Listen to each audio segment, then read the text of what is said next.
prijazen večer tudi z najine strani.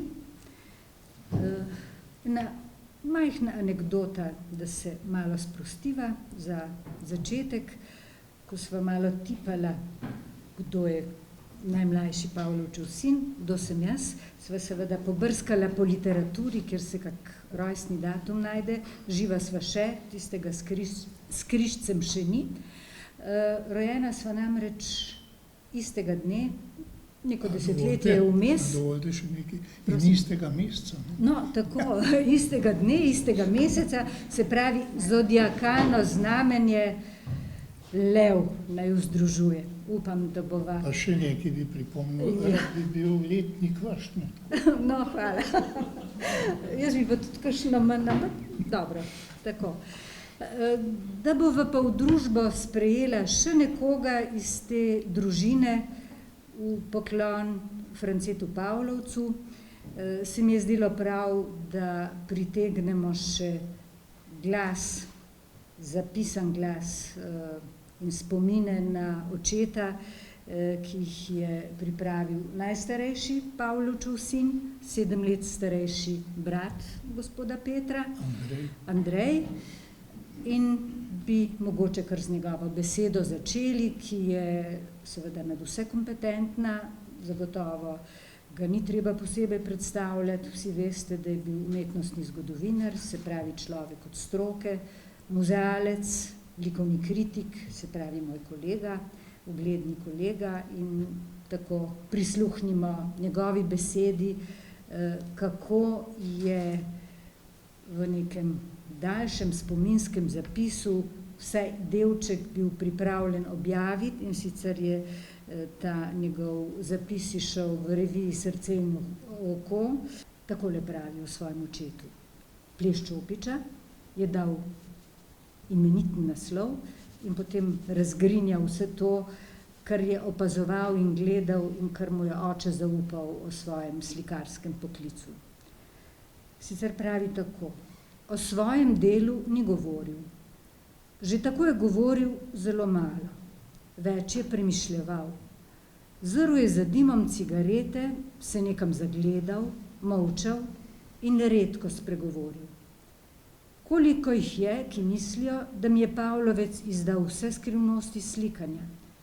Da mi je ob slikanju govoril: veš, to se naredi tako, tole pa tako.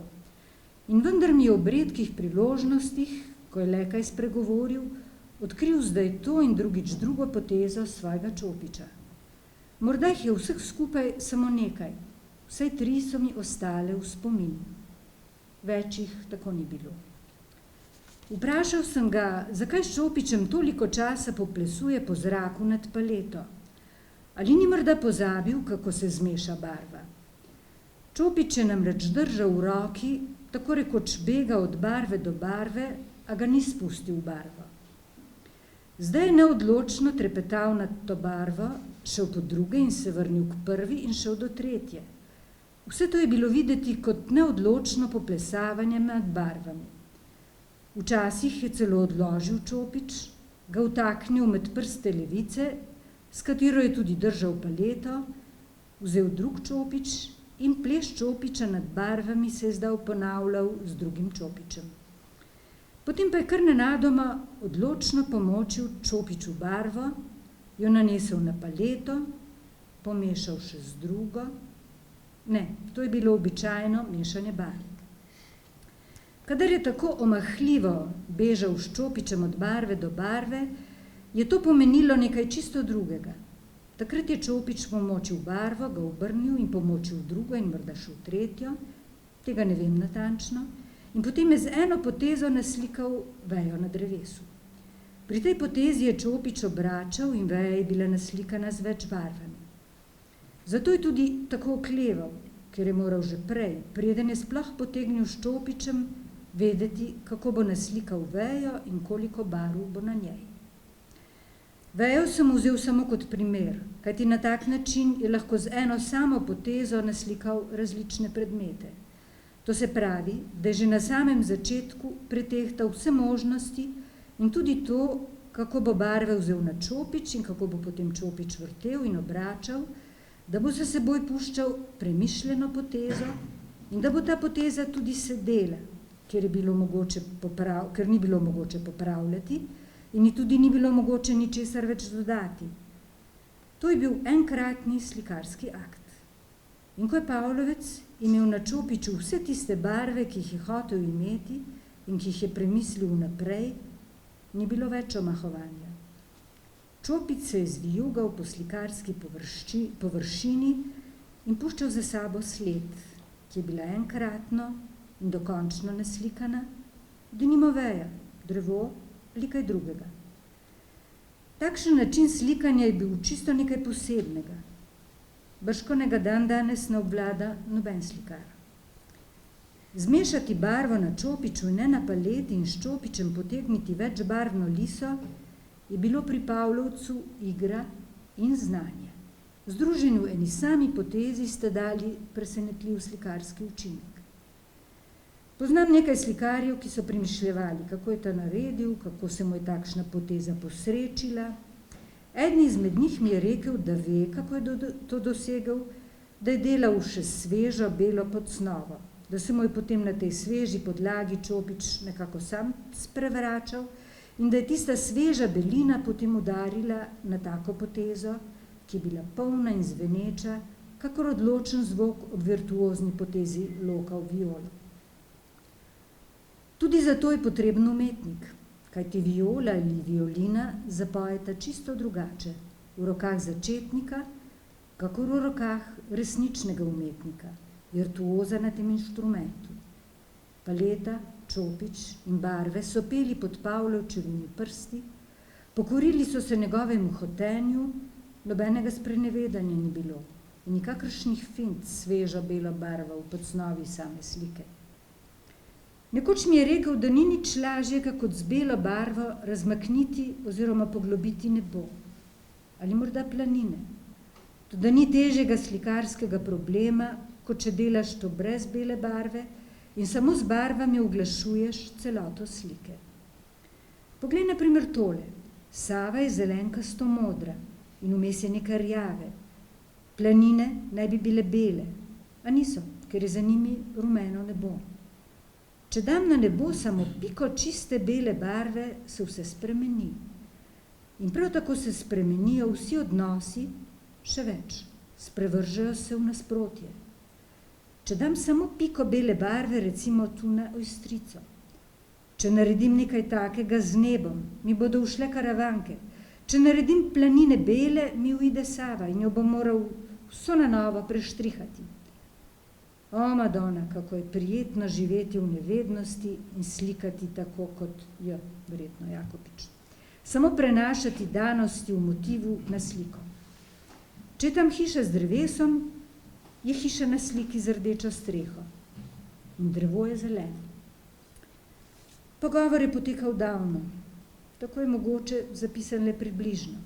Je oddaljen spomin na enkratno in izjemno razglabljanje v vprašanjih slikanja, v vprašanjih, v katerih sem začel resno razmišljati šele dosti pozneje. Že Cankar je v svojih podobah iz sanj zapisal, da ni znal brati not, ampak glasbo je globoko občutil. Večina ljudi ne ve, da je tudi v slikarstvu treba poznati note, ki so barve in barvne kombinacije, lise in pike, poteze in še vse, kar sodi zraven, da kompozicije niti ne omenjam. To so bile besede Andreja Pavlovca. Takoj vam dam besedo, prosim. Mojem bratu Andreju. Ja. Tam v tej sosednji sobi je namečkana slikca, s hišco gor na bregu, spodaj da reče Sava. In tam smo se kopali ulici, pa potepali seveda. No, in z Andrejem sva enkrat sedela na bregu, on je bil še v kratkih hlačkah, pa v majici, da bo šel domov, pa sem mu rekel, Andrej, zdaj bi pa jaz čez Savo plaval. Ja, je rekel, pa pejte, ampak če se bom utapljal, ti bom pa pokazal, bom takole naredil.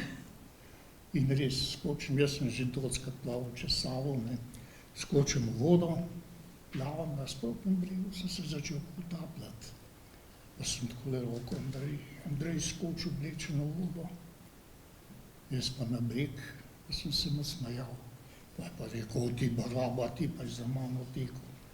Pa so pa čas tekla po tistem produ, potem se je pa on usedel, rekel, Peter, važno je, da si živ, da se niso utopil. No, sem rekel, Andrej, vprosti, ki sem malo laufal za mano. No, tako je bila ta kratka zgodbica, intermezzo. No, vidite, šaljivci so bili ti Pavlovčevi fantje. Zdaj bi pa jaz svojega sogovornika povprašala kaj o svojih starših. Očitno so se mu ob teh besedah, ob tem bratovem zapisu seveda priklicali že prvi spomini, povezani s Stožicami s Savo, ki v takem primeru, kadar si plavalec, ne pozna zakonitosti slikarja, ali je bela ali katera druga od barv, treba je preživeti. Pa, no, kako je preživljal Pavlovec, slikajoč Save, bomo slišali še kaj v nadaljevanju. Jaz bi želela, da morda obudite spomin na oba od staršev, na mamo, za katero ste mi tako na kratko zaupali, da je bila bolj boem od očeta, za katerega bi to pričakovali, ker je bil vendarle slikar. Oče je bil pravzaprav, ni bil boem, mama je pa bila boem. Ampak tekom življenja se je tako zgodilo, da je oče izgledal kot boem. Ampak njegova notranjost pa ni bila nikoli boemska. Dočim je pa mama bila strahotno boemstvo. Ni primerjave med njima v tem oziru. No, saj bi verjetno se lahko ozrli na ta zapis, se pravi na Pavlovčevo pripoved, kako meša barve, kako o tem premišlja. To je zahtevalo zagotovo silno koncentracijo, znanje seveda, organiziranost. No, tu verjetno res s čopičem v rokah ni bil boem. Ja, ne, gotovo, da ne. Pa tudi v slikanju ni bil boem. Ampak življenje ga je naredilo boema, tako da vsaj navidezen boemno, kakorkoli bi že rekel.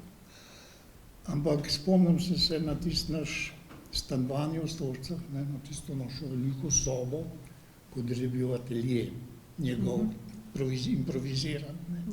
Takole je imel pa, čez pol je imel pa 2 omare, pa takole eno zaveso, zadaj je imel pa poslo. In v tem ateljeju je bilo ono samo okno, ki je pa k sreči gledalo na Kamniške planine. In kadar je on slikal, je zmeraj gledal tiste planine, pa žvižgal. Ampak ni tako, on je tako žvižgal sapo, recimo, ne je žvižgal Griga, tisti klavirski koncert znamenit. Tako je žvižgal. Tako sem se jaz od njega tudi navadil žvižgati in kadar sem tako žvižgam doma, me tiste tamle zmeri, da to bo tihno. No, in on je hodil, tako je bil štafelaj, pa slika gor in on se je oddaljeval, pa približeval in enako skozi. In skozi to žvižgal, pa žvižgal. Tako da sem ga bil že tudi jaz mal, ne. Ampak svetlobe pa tisto oko ni bil, tam sever je bilo. Ampak sreč so bili tam Kamniške planine, ne, tako da je bilo to kakor toliko brez svetlobe sončne, ne. Ja, no, enkrat se spomnim še ena taka anekdota, je prišel veliki, kako se je že pisal, Maček, puno sliko. No, to je bilo že po drugi vojni, ne? Ja. Oče je na svojem ležišču bil tam za omaram in Maček pride, mama pa vsa v luft, vsa pretresena, kdo je zdaj prišel. Potem pa ga gre zbuditi. Prav Marjan, ona mu je rekla zmerom Marjan, ne France ali Franc. Marjan, Maček je prišel. Oče pa tih pa kar enkrat reče, kaj psaj, kdaj je kakšen pes prišel, pa Maček. No, France je rekel, pol Maček je že dober, no pol sta se pa govorila. Ne vem, kako je bilo pa sliko. Maček je bil tudi znam zbiratelj, imamo zbirko očetovih slik. Kako jih je dobil, pa ne vem. Ne. Ja. Je že s pravimi toni zamjavkal, po vsej verjetnosti. No. Ja, tako, pa je dobil takole, ne. Šala na stran. Ja. Razmišljala sem, da že seveda veliko prej, dokler vaš spomin seveda ne bo segal, oziroma seže lahko samo po pripovedovanju, bi bil, kot ste že povedali, kako si je požvižgaval Griga in podobno, no, bil je seveda, tako se da razbrati iz marsikaterega spominskega pričevanja in zapisa, da je bil tudi zelo glasbeno nadarjen. Ja, ja. In sta to dve plati umetnosti, ki se zelo pogosto povezuje. Najbrž, ja, glasba pa... In pri malarija, krajinarju, kakršen je bil Pavlovec, no, tu bi lahko se poigravali z besedami in primerjavami in metaforami, kako je zaigrala ta in ta barva. Kako, no. Tako da si velikokrat pomagamo. No? Eden od takih mojstrov poigravanja z besedami, ampak tako, da seveda vse besede so na pravem mestu, je tudi kolega Milče Komelj, ki je izvrstno uvodno študijo ob tej priložnosti napisal. In povsem razumljivo je, da so se Pavlovcu poskušali približati pisci, ki so imeli posluh. Ja, ki so imeli posluh. Tako, no, to je zagotovo Milče Komelj eden takih. Zdaj se bova pa mogoče še malo vrnila v te Stožice. Opisali ste atelje, kakršen je bil. Je pa ne bil, tisti, ne. kot si ga predstavljamo, ne vem, v kakšnem Parizu, ki ga žal nikoli ni dosegel in videl. In je ostala to njegova neizpolnjena želja. In to je dvakrat imel možnost, da gre. Pa je seveda marsikoga od znamenitih Francozov imel za svojega vzornika. Med drugim sem nekje prebrala, da je tudi prvorojencu dal ime po Andreju Derenu. Ja. No, se pravi, da ga je francoska scena pritegovala. Če vas lahko prekinem, je prav ta Andrej bil krivc, da ni šel v Pariz. Mama je rekla, a viš Andrej rab čivle, ne? Ravno takrat, ki je imel že vse urejeno. Pa se je pa on razburil, ker je bil razburljiv, ne? Pa je raztrgal tisto karto, pa vse tisto, kar je imel za Pariz, ne? Ja. In Pariza ni bilo. Pariza ni bilo, Ni bilo. žal. No, zagotovo je, če se vrneva še k njegovim učiteljem, seveda se kot neke vrste očetovska figura izrisuje tukaj Vladimir Becič, Ja. kot njegov učitelj na Zagrebški akademiji, ki je seveda mimo te znamenite Münchenske trojke potem gravitirala seveda proti Zahodu, proti Parizu, Babič mogoče še bolj proti Španiji, ampak Beciču je bil zagotovo pariški milje bližji. In Becič ga je tudi povabil. Domov k sebi ja, in mu je pomagal pri velikih poslikavah. Kot ga je kasneje tudi povabil Jakopič za poslikavo Meksike v Ljubljani na Njegoševi. A še tisto Meksiko obstaja? Neki prenavljajo, tam se mi zdi zdaj. Mislim, da bodo težko iz teh bledih ostankov še priklicali kaj k sebi. Verjetno so bile tehnološke težave. Eno je freska, drugo so oljne barve in platno ali pa eventualno risba. Pripravljalne študije zagotovo Pavlovec po mogoče Jakopičevih sugestijah. No, to bi bila zgodba za en poseben večer. Tudi atelje v Jakopičevem paviljonu, ja. Sam njemu je bilo predaleč, saj govoril tako, da je moj predaleč. Se pravi, to nek drugje dobiti. Ja. To je pa malo zakompliciral, malo lahko zavil kakšno uštarijo. No, potem mu je ostal ta improvizirani stožiški atelje Tako je. z enim Do smrti. do smrti, ampak glava pa polna Ja. motivov, da je samo skozi to. No in Ko še se pogledal, enkrat je za Pariz dobil štipendijo. ja, Vse imel tudi pripravljeno, ne. To je pa bilo takrat, ki je bila tale, ki je nagrado dobil, ki je imel s kosom razstavo. ja, No, ja. po tistem, Leta 49. ja, po tistem so mu dali eno odlikovanje, pa tako naprej. In še eno denarno nagrado je dobil in pa štipendijo in vozno karto za Pariz. Tisto ni bilo nič. Nič z tega. Ne, nič. Žal. No, marsikdaj je ravnal nasprotju s tem, ko se mu je Ja. ponudil kakšen zaslužek, Ja. oziroma je že imel denar v rokah, pa Pa ga je ni kaj šlo. ujezilo. Pa ne.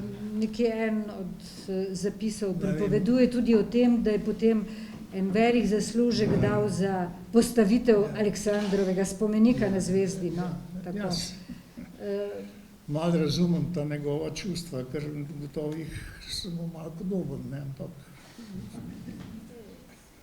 Ampak tu bi vendarle lahko zaznali nekaj boemske nature, Ja, kljub vsemu. ampak to je Ja. pa pol že tista pot njegova življenjska, ki je bila pa bolj tragična, ne.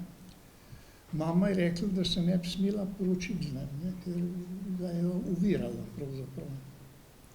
Ona ni bila, se je težko reči to, ne, Ja. ampak ni bila žena za njega, no. Prava, takšna, recimo takšna, kot jo je imel Jakac, ne.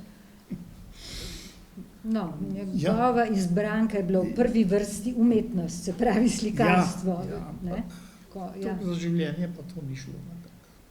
Ja, še marsikje Je še, se je to dogajalo. Ampak no, zanimivo, prej ste omenjali, kako ste imela recimo skupaj razstavo z Gojmirom Antonom Ja. Kosom. To je bila ena, no tudi Kosa poznamo po tem motivu Save Šmarno goro, no, ja. ki je seveda pravo nasprotje istega prizora, No. naslikanega tu z debelim Ja. nanosom, pastozno, z lopatico. In tu ta Pavlovčev poetični svet in njegov pogled na isti prizor, No, ki tako. se izpoje čisto z drugimi toni. No, čakajte, zdaj ste rekli za Kosa, ne. Vidite, moja mama in Kosova žena sta se srečali takrat in sta, moja mama je potožila, da pravzaprav Pavlovec je rekel, da noče razstavljati sam, ampak s Kosom. In tako je bilo, potem so pa naredili samo Kosovo razstavo, hoteli narediti, ne, ravno takrat, ki je bila, ki je bil Kos sprejet kot V akademijo. v akademijo. Ja. Ja. Potem sta se pa srečali, no, in je rekla, to pa to je povedala Kosovi, ne, to je pa rekla Kosova, to pa ne. In je doma govorila to z Gojmirjem, ne, in je dosegla, pravzaprav, da je tudi Kosova gospa rekla, ne, to pa ne, morata skupaj razstavljati, in je bila tako pol. No, jaz mislim, da tudi Gojmir Anton Kos Ja, tudi, ja, tudi on je bil s to družbo Ja. zelo strinjal. In Seveda. eden od piscev, ki se je tej razstavi posebej Ja. posvetil, je bil sam dr. Izidor Cankar. Ca Izidor, ja. V likovnem svetu je ena imenitna ocena izšla, Ja, no. kjer ju seveda obravnava na vsaj kvalitetno No. istem nivoju. No. No in Izidor Tem Cankar je dvoma. rekel, da očetove slike lahko visele boljše, ne, v marsikateri galeriji svetovni, ne. Čist, da je to vprašanje umetnosti zgodovinarjev. Ja, in tudi naše politike današnje percepcije.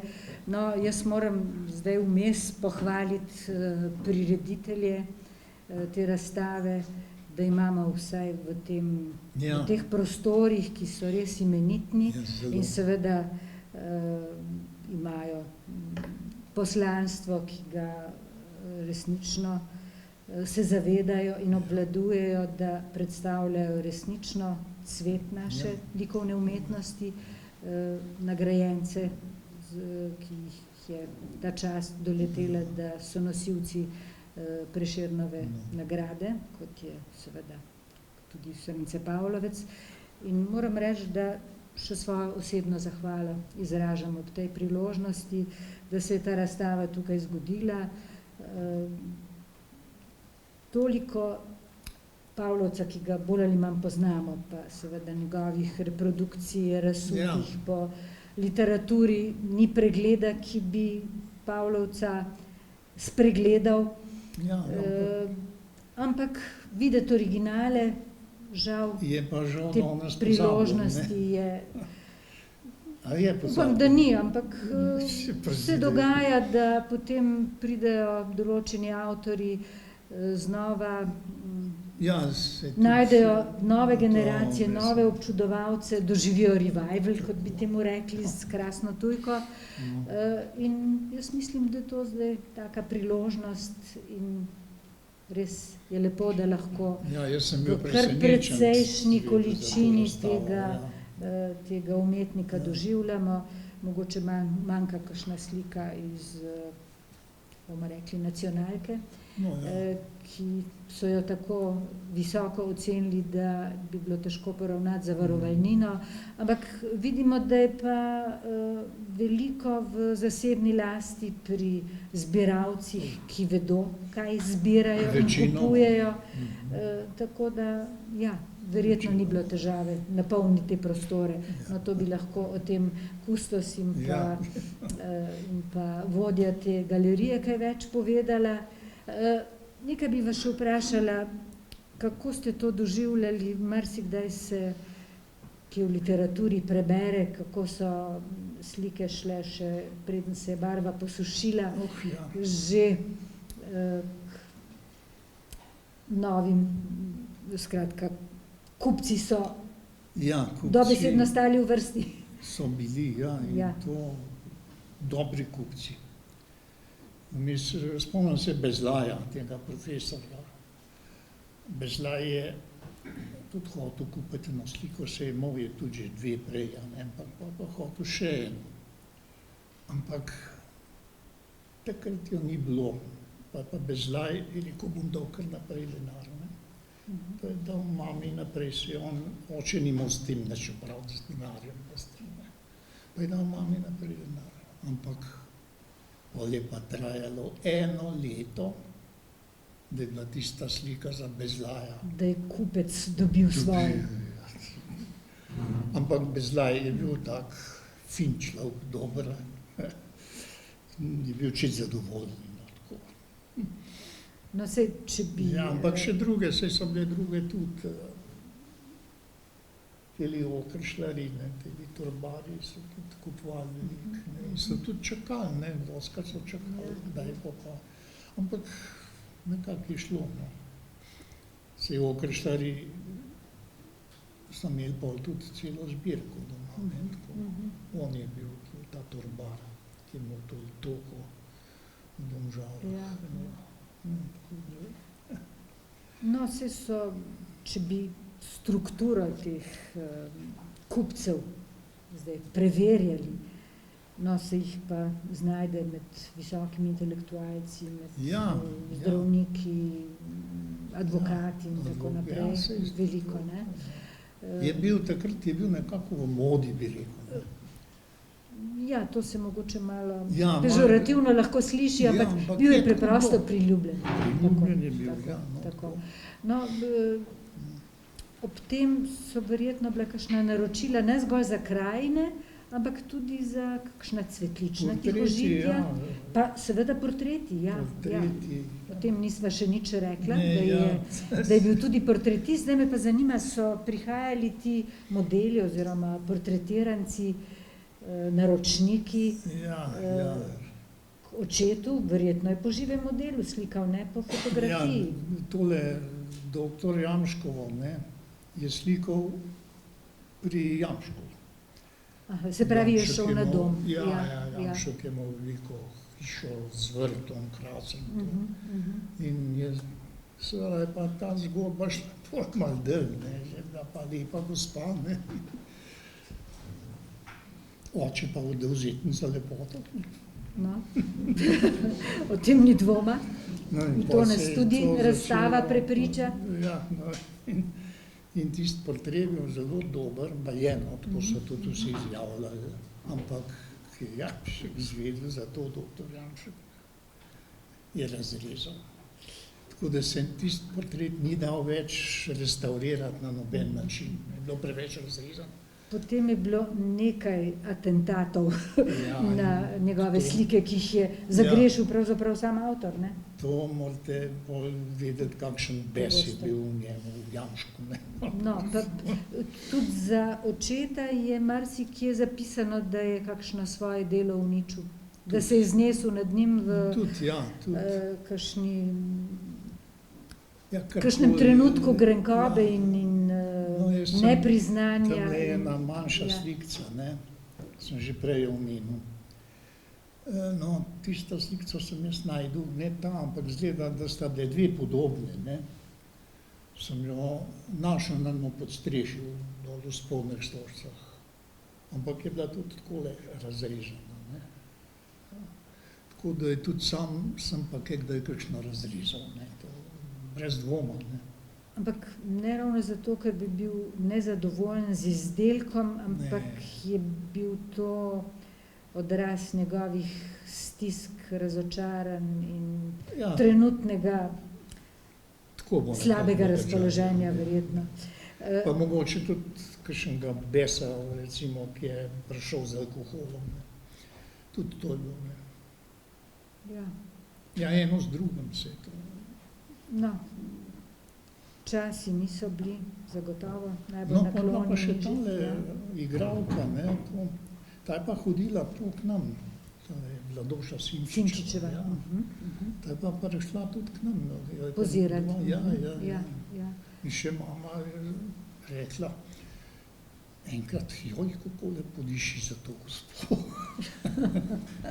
Recimo, res taka lepa je bila, ne, da se jo spomnim. No, pri vas so bile verjetno doma bolj skromne vonjave, ki so se razširjale po stanovanju, ampak je prineslo svež veter, pa vse, kar je bilo v neposrednji okolici, von po Savi. Pa terpentin. No, pomešano s terpentinom, no.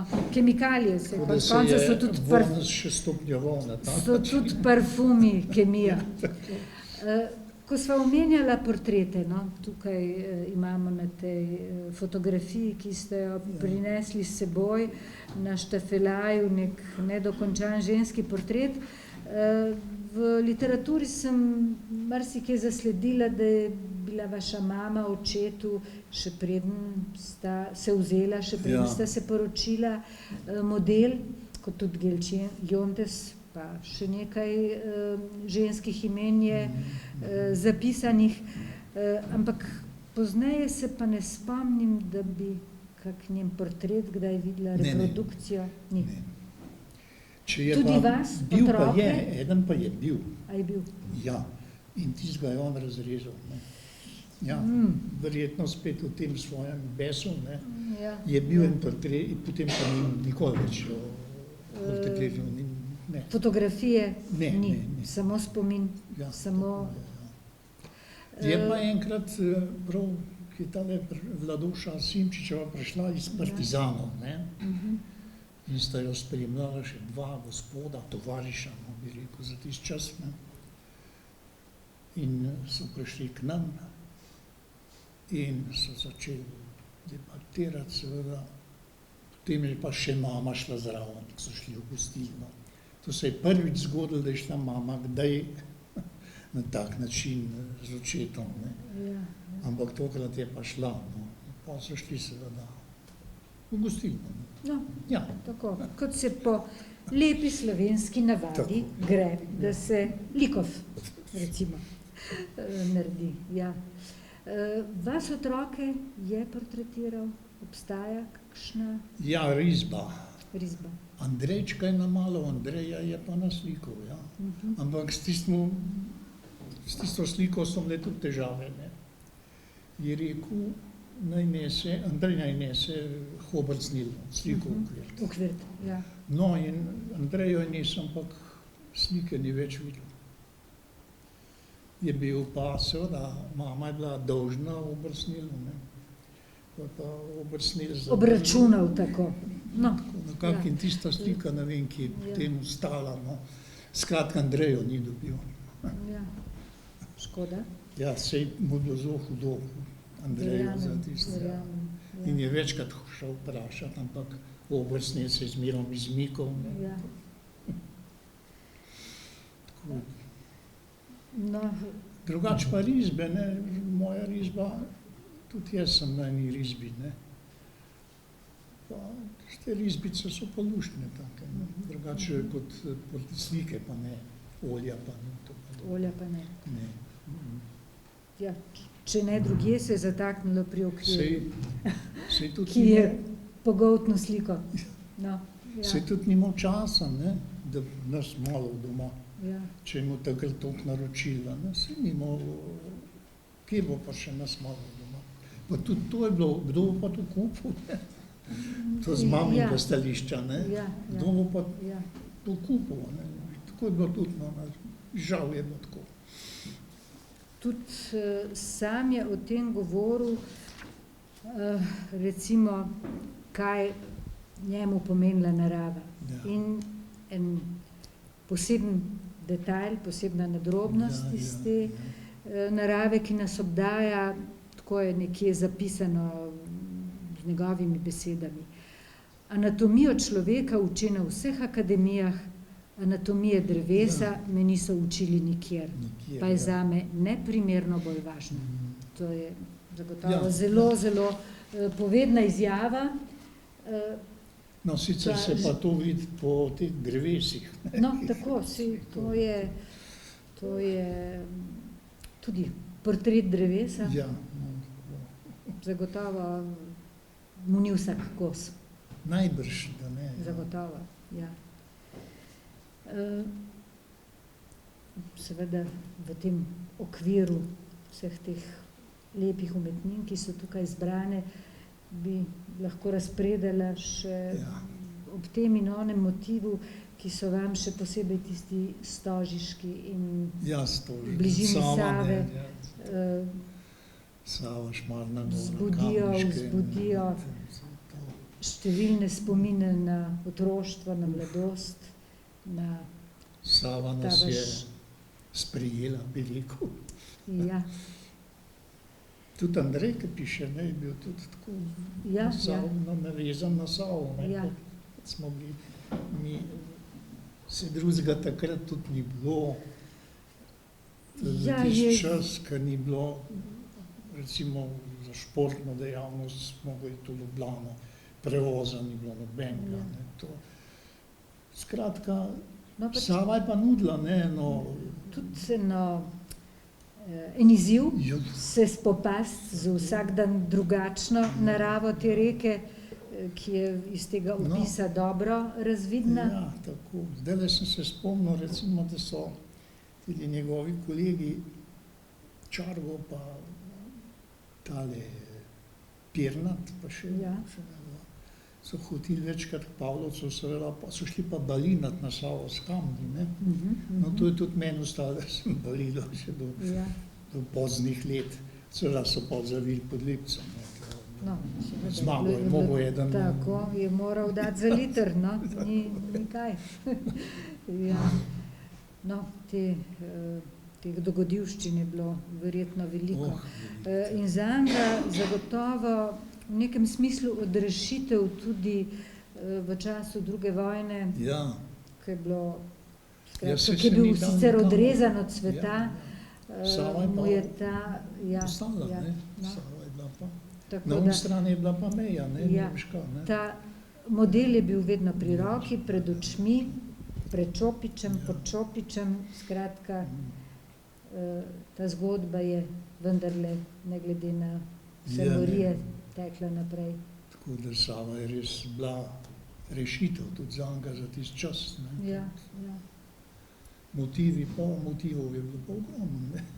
Ja. No, tudi seveda je odhajal v Kamble, ne Ampak to je zgolj, bilo kasneje. ampak ja, tudi na Gorenjsko, Ja, to je bilo po osvoboditvi. tudi na povabilo, No, seveda, bodočih Bohem. kupcev, ja. ki so verjetno tudi si zaželeli kak motiv. Pa tudi vabili so ga, ne, recimo Ja. v Bohinjsko Bistrico, ne, pa tam je bil en učitelj, Kopčaver, meni se je pisal, tisti ga je vabil gor in je veliko delal gor, ne. Še tako so rekli, kadar je Pavlovc prišel v Bohen, pa če je bila suša, prej so rekli, zdaj bo pa dež, pa je bil res pa malo dež. Pa mu ni bilo treba predslikati. Je kakšno drugo mokroto okušal še? Ja, gotovo. Ja. Priprava, to je bila priprava, ne. No, zagotovo je bila tudi, tej bomo rekli, nomenklaturi takoj po vojni, ta vrsta slikarstva, ta poetika, kljub vsemu, da ne bomo govorili o svinčenih časih, pri srcu, ker velikih del, bodisi da so bila to naročila ali pa seveda še sveža štafelaja, Ja, kupljena tudi za, tako. kaj bi rekli, opremo imenitnih prostorov, bodisi v vladni palači, v skupščini in tako naprej. Tam je bilo, ja, tam. Ampak tiste so zgodbe tako. Ja, teh se ne bova dotikala. Teh se ne bova dotikala. Mislim, da je tudi ta razstava bolj intimno naravnana Ja, iz zasebnih zbirk, ker vladajo drugačna merila, drugačne želje in se lahko samo veselimo, da imajo zbiralci, ki imajo nos, občutek. Imajo odnos do tega. Tako. Ja, to čisto gotovo. No, jaz jih samo pomilujem, da so za ta čas razstave ob slike, pa upam, da pridno hodijo na razstavo, si ogledovati, kaj se z njihovimi umetninami dogaja. Tale Žekš, oziroma njegova žena je rekla na tej razstavi v Moderni galeriji, je rekla, veste, to bile tudi njene slike oziroma njune, rekla, se nismo dali lepših. Ja, to pomeni, da ima kar lepo zbirko, ne, da sta imela. Te probleme poznam. Nam kustosom niso najbolj ljubeznive take odločitve. No, vsezadnje človek si želi na razstavi pokazati vrhunce in najboljše, pa vedno teh možnosti nimamo. Ampak v tej silni količini, kolegica Barbara Plestenjak, ki je neutrudno zbirala gradivo in popisovala opus za veliko retrospektivo v Moderni galeriji, je, ne vem, prišla kar do tako visoke trimestne številke. Mogoče celo preveč takrat. No, se je že bližala temu, kar si v stroki želimo za posameznega umetnika pripraviti, kot temu rečemo, katalog rezonij. No, tu bo za Pavlovca še veliko dela. Ja, a vas lahko nekaj vprašam? Ja. Je pa edini slikar, ki nima monografije. No, to bi rekla, da je kar tudi moja bolečina po strokovni plati. Tele sem se ravno spomnila. No, zdaj jaz upam, da bo ta razstava ponovno obudila te želje, ta dolg, ki ga imamo, bo treba poravnati. Mislim, da je še veliko slikarjev, ki kakšne zajetne monografije nimajo. Imamo pa take, ki si je niti ne bi zaslužili, pa jih imajo več. Ki so živi in znajo ustrezne sponzorje Ja. poiskati in tako. Ja, sponzorstvo je zdaj tisto neglavno. Ja, ja. No, No, ravno upam- spomnil sem se na no, jaz si predstavljam, da je ta razstava aktualna zdaj odprla Ja, to upajmo. knjigo dolgov. Jaz upam, no. Bo treba malo na te prireditelje nasloviti to prošnjo, pa še na koga. Še na koga. Bomo videli, mogoče bo pa pod tem novim ministrom A ja, Peršakom, ne. možno dočakati, da se bo močna razvezala za kulturo, ne zgolj za pisatelje, ampak tudi slikarje. Upajmo. Upajmo. Tako. Zdaj bi se mogoče že preden dava še publiki možnost, da naju kaj vpraša, predvsem vas. Mogoče sklenila to pot, ki je bila, tako bi lahko rekli, da se je nakazovala že v kraju umetnikovega rojstva, bolj Trnova kot ne. Ja. Spremljali ste očeta na njegovih zadnjih sprehodih še, pa mogoče še tu kakšen spomin obudite na to ožjo stožiško okolico, kako sta merila korake v bližnji okolici doma. Ja, ne, on je imel v teh letih, zadnjih letih, je imel samo dve poti. Eno pod Lipco, eno pa v Hruskem carju, ne. Ampak, ker je bil že bolan noge, samo ne, tako sem bil pa jaz tista pomočnica. Bergla. Ja, bergla. Sem skoraj vsak večer mogel pongajati, ne, ker sam ni prišel več.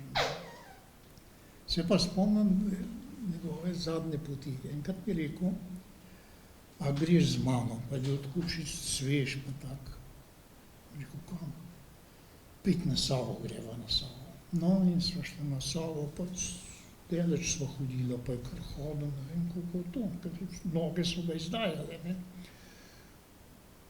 Dolg časa, mogoče celo 2 ure sva bila na Savo, najprej stano sem pa, kaj pa je gledal kamne, dol, tret, grmovje, pa tisto vse, vodo. No, pa je rekel, zdaj peva pa domov. Sva šla domov, jaz sem pa mislil, da bo pa pod Lipco zavil. Ne, pa ni. Ni, enostavno tudi pogledal nekaj, sva šla domov, in pa čez par dni pa umrl. No, da ne bova... Ampak je pa, Savo je pa še zmeraj videl. Ja, no, tako da je... Moral jo videti. Da bova z malo bolj vedrimi toni Ja. zaključile, pa mogoče še povabila prisotne, da kaj povprašajo, ko imajo to izjemno priložnost, da vas imajo tukaj. Bi še en ženski glas za konec. Pregledovala sem te in one ocene, kot sva že prej omenjala, je med pisci, veliko je pisal o njem, recimo tudi Stane Mikuš. Stane Mikuš, ja. Imenitno je svojo diplomsko nalogo popisal Ujčič. tudi pokojni kolega Andrej Ujčič, ki je tudi potem bil pisec zelo občutenega nekrologa. Zgleda, da sta se zelo ujela, si predstavljam, da je kot zvedav študent zahajal seveda k izbranemu slikarju, ki ga je orisal njega in njegovo delo v svoji diplomski nalogi. No, saj tudi njemu žal ni bilo dolgo življenje namenjeno, ampak že pri tem začetnem delu se je izkazal tudi, da je znal, tako kot je znal Pavloc, zasukati čopič, je znal Andrej Ujčič zasukati pero in ga je imenitno ocenil. In nič manj ni v neki sežeti obliki zapisala cenjena kolegica dr. Čopičeva v slovenskem slikarstvu, kjer je nekaj imenitnih posnetkov njegovih pokrajin, tudi iz Stožic, pa takih zimskih motivov, seveda kruha, ki ga še nisva omenila, je v zbirki Moderne galerije, pa žal ta hip lačni Pavlovčeve umetnosti tega kruha ne morejo vonjati in se ga nagledati. No, bi z besedami profesor Čopičeve medva to zaključila, pa potem povabila še publiko. Takole pravi profesor Čopičeva. Pavlovec je bil nasprotnik vsega nepristnega, vsega navidezno velikega, prevelikih besed in prevelikih motivov. Preproste ljudi je upodobil kot preproste ljudi. Pokrajino je počasi reduciral, da je ostalo dvorišče, drevo, podirajoč se hlev, poljska pot, skratka ničesar več, kar bi lahko bilo samo po sebi pomembno. Slikovito v svoji revščini, efektno po svoji kompoziciji, ali kar bi omogočalo gledalcu, da bi obesil pozornost na karkoli, kar ni slikarstvo. Slikarstvo pa je bilo Pavlovčeva izpoved. Uprta proti brezupnosti življenja, naslikano na hrbet indiferentne matere narave. A lahko še nekaj prepomnim, zdaj, ko ste tole omenili. Stane Mikuš, ne? Ja, to bi omenil zato, da tole, ko sem prej omenil, da on ni bil bohem, ne? Stane Mikuš je napisal, da je Pavlovec slikal kot plevič. Tako. No. In tle je že ena taka ja. tisto, da bohemstvo tle pri njemu je tako bilo. Lahko bi cel večer posvetila samo citatom. Župančiču, temu, onemu, kako se je dotaknil pesnikov, kakšne Lili Novi in tako naprej. Ampak jaz sem vesela, da sva bila v Stožicah. Mama je pa angažirana, oziroma je hotel Župančič angažirati. Ja. Ampak ravno takrat je noseča z Andrejem. Ne? In pa ni pristala na to in rekla, jaz imam zdaj poslanstvo. Ja. No, sej, kdo ve kaj, je pa tudi njo onesrečevalo, da ja, ona je živela ni dosegla te svoje, ja, še v Pragi, kot silna dama in tako. No, sej tako v teh svojih spominih, ki jih je svojemu prvorojencu zapisala, pripoveduje, da je bila drugačna, ne taka, da je razvajen otrok, pa potem dama. Ja. Da je potem pozneje v tej revščini raje zatajil, poznamo take iz naše preteklosti, vrhunske umetnike, ki so se žal sramovali svojih revnih staršev, revnih razmer, ampak to je pogosto Slovence pisano na kožo. No, ampak ob tej lepoti pozabimo na revščino. Zdaj pa dragocena publika, hvala, da ste naju bili pripravljeni toliko časa poslušati, pa mogoče še vseeno postavite kakšno vprašanje, predvsem jaz bi vprašal tistega mojega vnuka, če je vesel, da je konec.